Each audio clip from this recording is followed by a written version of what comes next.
Hello and welcome to Tori and Tarot. Today we have another deck review, and for this one we're going to celebrate spooky season with it being October with a deck from one of my favorite movies, Tim Burton's The Nightmare Before Christmas. I have loved this movie since I was a little girl, and I'm excited that it's gained popularity over the years so that I can really relive the nostalgia every October, decorate my house with the Nightmare Before Christmas stuff. So when I saw that this deck was a thing, I bought it immediately. So I figured, why not go through it together? This might be a good deck to have for your personal collection. This is more of one of my collector decks where I don't really work with them, but I had to have it because it was The Nightmare Before Christmas.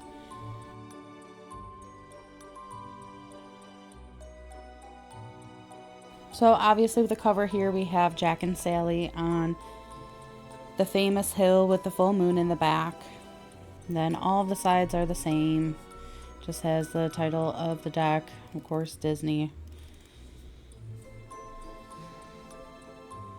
And on the back here we just have some of the cards shown here with a little blurb that says, "Explore your past, present, and future with this official tarot deck. Inspired by Tim Burton's The Nightmare Before Christmas, featuring original art of Jack, Sally, and all of their friends from Halloween Town." And there's little zero. So let's open it up and see what we have. So right on top we have the guidebook, written by Minerva Siegel, and the cards are illustrated by Abigail Larson.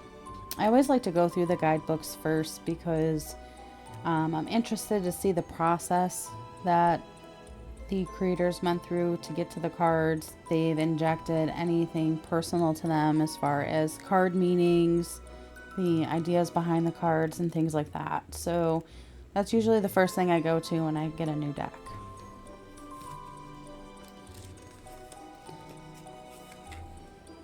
We have a nice little intro here, just giving a little story behind the cards themselves, talking about the different uses tarot can be used for, the different characters,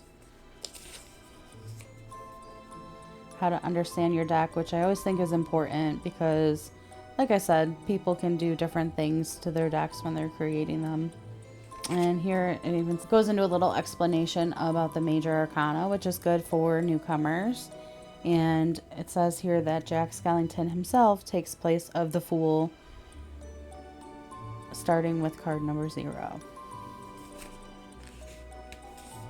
It just goes through the different suits, and again, this is why I like to read through this first. It looks like the suits do have different names from the traditional sense. The suit of potions looks like is the suit of cups.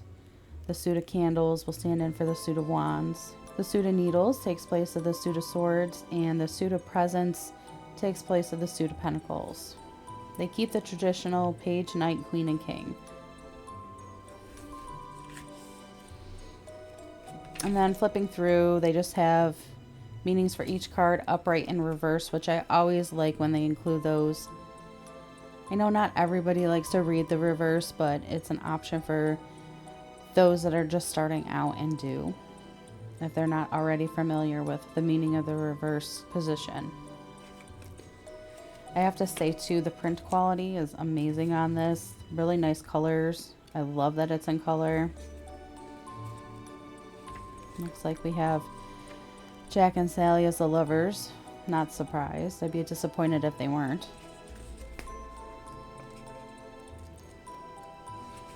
Then the other thing I always like to scan the guidebooks for is if they have any tarot spreads that they recommend doing with these cards. And here we have a tarot reading section. I don't often work with tarot spreads anymore. I have my own way of reading with the cards, but if there's specific uses for a deck, I like to try to explore that and give it a try. So I always check this section for that. And it gives new readers tips on how to care for your deck, which are always important. How to prepare for your reading. And there are some spreads. That's so exciting. So it looks like we have a 3-card spread here to help you when you're stuck in a rut or bored with routine. Going back to the whole storyline of Nightmare Before Christmas with Jack.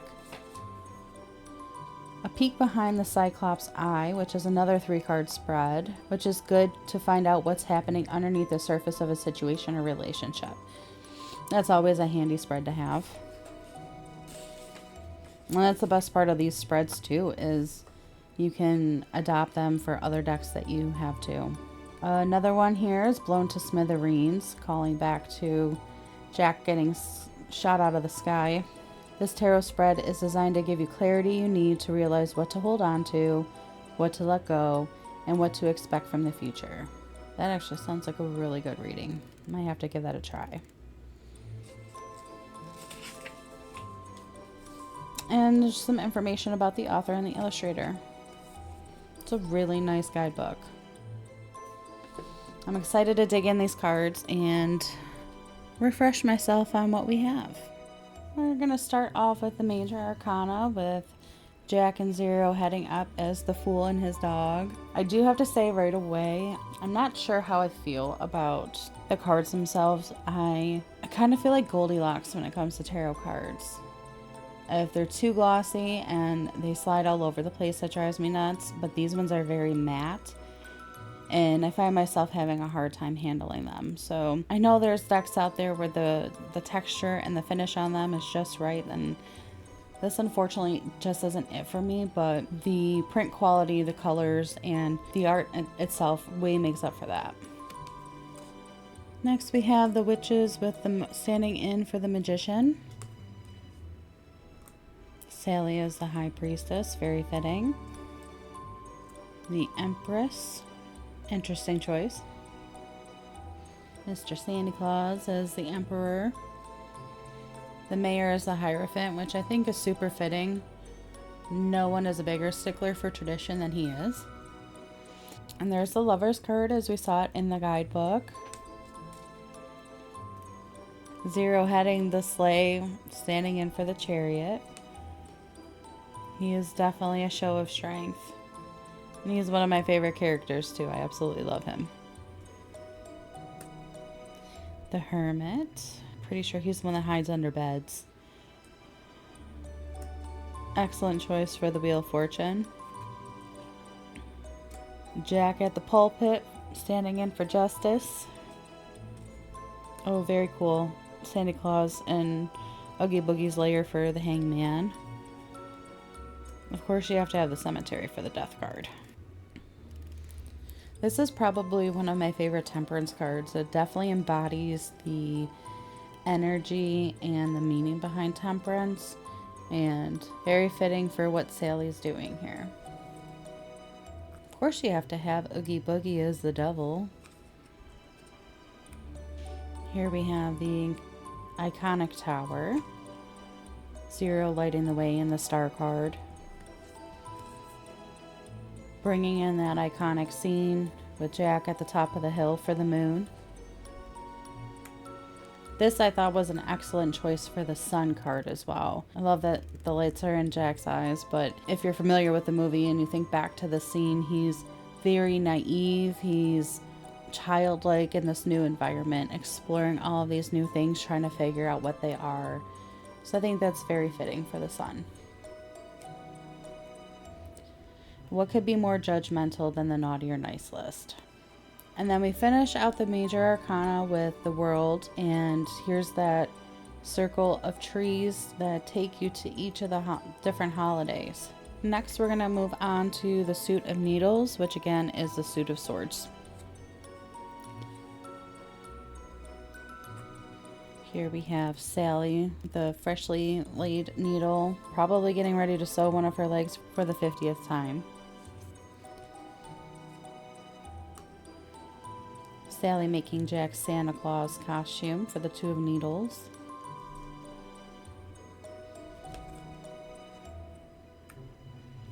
Here we have the traditional Three of Swords, but with a Tim Burton twist. Very simple Four of Needles. Jack and Oogie Boogie squaring off in the Five of Needles. Oh, see what I tell ya. Sally sewing up her leg in the Six of Needles. Another simple image for the 7 of needles. I'm curious too, like, as I go through this, I rely heavily on symbolism when I'm reading tarot, which is why I tend to stick more to the traditional Rider-Waite-Smith decks and those that are very closely based on them. If I were to read with a deck like this, I would probably think back to the original 7 of Swords card and see that in my mind to figure out what exactly this card was trying to tell me.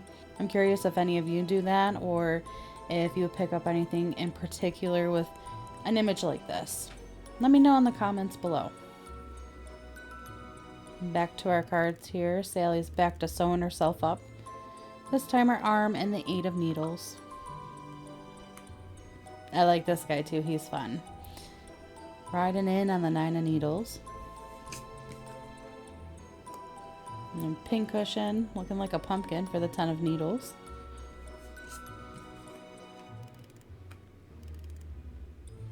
These guys are a lot of fun too. Got our little devil guy here for the Knight of Needles. A mad scientist wife that he created for the Queen of Needles. And the mad scientist himself for the King of Needles. Next we'll see what the suit of potions looks like, and that again is going to be our traditional suit of cups. And I don't think they could have picked a better part of the movie for this. Very sweet part of when Sally lovingly crafted that potion for Jack as he was up all night working in his tower trying to figure out how to bring Christmas to Halloween Town.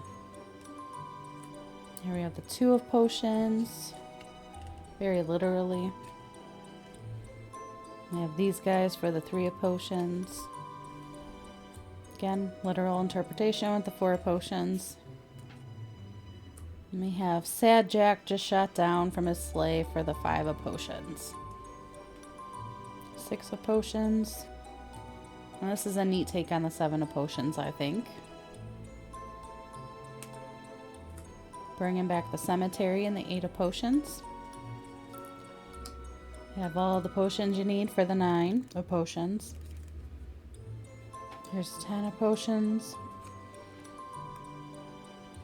And page of potions as the fog's starting to come in. And bring this character in for the Knight of Potions. Here's the Queen of Potions. I love that they're using the cauldrons and the fountain for these. Very cool. And finally we have sweet little Igor for King of Potions. Without Igor, there would be no potion. Alright, next we're going to check out the suit of candles, which would be the suit of wands. Looks like we have one of the vampires holding up the Ace of Candles. Got some snakes for the 2 of candles. Here's the 3 of candles. Brought the vampires back in for the 4 of candles. Lock, shock, and barrel making another appearance in the 5 of candles. Another candelabra for the 6 of candles. 7 of candles. Here's 8. 9. 10. Page. I noticed for the candles they went very dark with these ones. It's interesting. There's the werewolf for the knight. The black cat for the queen. And the pumpkin king himself for the king of candles. I love this. Last up we have the suit of presents, which is going to be the suit of pentacles. Here we have one of the creepy toys that was made for a present as the Ace of Presents. I wonder if there's going to be all the toys that they made preparing for their version of Christmas. And here we have the 2 of presents. 3 of presents. 4. 5. I always loved that duck, as creepy as he is. Have some ghosts for the 6 of presents. 7. Here's the elves loading up Santa's sleigh for 8 of presents. 9. I was hoping they were going to bring him in. That's Snake for the 10 of presents. Another cute little elf for the page. Another one for the night. Mrs. Claus bringing out some fresh baked goods for the Queen of Pentacles. And then we have Jack again, bringing up the end of the suit as the King of Presents. And there we have the Nightmare Before Christmas tarot deck. Let me know what your thoughts are in the comments below. Like I said, this is just a fun deck that I like to keep in my collection. Although it is really fun going through them, and I might actually try to do a reading with them. And as always, if you wanted to get this deck for yourself, I'll make sure I have a link for the deck in the description below. Thank you so much for taking the time to watch this video. I really appreciate it. If you could, just click the like button on your way out and subscribe to the channel if you haven't already. It really does help, and I would greatly appreciate it. And hopefully I'll see you in the next one. Until then, take care and be well.